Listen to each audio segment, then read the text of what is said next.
Hi hello నమస్తే welcome to universal talkies. నేను మీ anchor Soumya.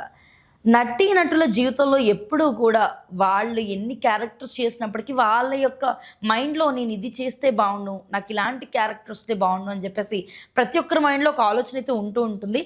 So అలాంటి ఒక ప్రశ్నే హృతిక్ రోషన్కి ఎదురైంది. అండ్ ఆయన ఎలాంటి సమాధానం చెప్పారని ఇప్పుడు మనం తెలుసుకుందాం.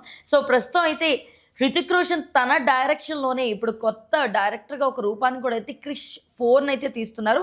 ప్రస్తుతం ఆ షూటింగ్ పనులు అలాగే ఆ స్క్రిప్ట్ పనులు చాలా బిజీగా ఉన్నారు. అండ్ ఈయన ఒక ఈవెంట్ అటెండ్ అయినప్పుడు అక్కడ ఒక క్వశ్చన్ అడిగారు.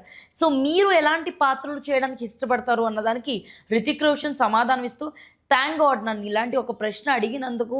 ఎందుకంటే ప్రతి సినిమాలో కూడా నన్ను ఒక పాజిటివ్ క్యారెక్టర్లో లేకపోతే హీరోగానే అందరూ చూపించడానికి ఇష్టపడుతూ ఉంటారు. అండ్ నాకు అలాంటి క్యారెక్టర్లు సెట్ అవుతాయని కూడా ఇప్పటిదాకా తీసిన అన్ని సినిమాల్లో కూడా నేను యాక్షన్ ఓరియంటెడ్లో అది కూడా ఒక పాజిటివ్ రోల్లోనే చేయడం జరిగింది. అది నాకు ఎంత మాత్రం సాటిస్ఫాక్షన్ అయితే ఇవ్వట్లేదు. నేను ఆల్రెడీ 2009లో చేసిన లక్ బై ఛాన్స్లో ఎలా అయితే జాఫర్ క్యారెక్టర్ చేశానో నాకు అలాంటి క్యారెక్టర్స్ చేయడం చాలా ఇష్టం అని చెప్పుకుంటూ వచ్చారు. సో ఆ లక్ బై ఛాన్స్లో ఆయన ఏంటంటే కొంచెం ఇన్నోసెంట్గా కనిపిస్తూనే మర్యాదగా ఉంటూనే బ్యాక్గ్రౌండ్లో ఆయన మైండ్ అంతా కూడా నెగిటివిటీలో ఉంటుంది. సో ఒక విలన్ లాగా నేను మాత్రమే బాగుండాలి, ఎవరైనా సరే నా తర్వాత అయి ఉండాలి, నేను అందరినీ తొక్కి ఎదగాలన్న నేచర్లో ఉంటూ ఉంటారు. సో అలాంటి ఒక కన్నింగ్నెస్ ఉన్న క్యారెక్టర్స్ చేయడం నాకు చాలా బాగా నచ్చుతుంది. ఇలా హీరోగా ఉండడం కంటే కూడా నేను అలా కొంచెం నెగిటివ్ షేడ్స్ ఉన్న హీరోగా ఉండడానికి ఇష్టపడతాను అని చెప్పేసి ఆయన చెప్పుకురావడం జరిగింది.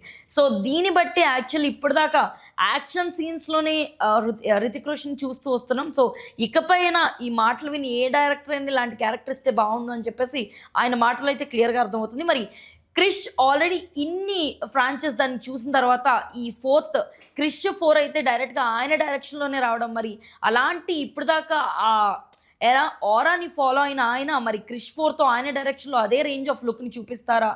అండ్ కథ ఎలా ఉండబోతుందన్నది తెలియాలంటే ముందు అప్డేట్స్ కోసం వెయిట్ చూడాల్సిందే. అండ్ క్రిష్ 4 పట్ల మీరేమనుకుంటున్నారో కింద కామెంట్ సెక్షన్లో తెలియజేయండి. అండ్ మరిన్ని అప్డేట్స్ కోసం యూనివర్సల్ టాకీస్ని ఫాలో అవ్వండి.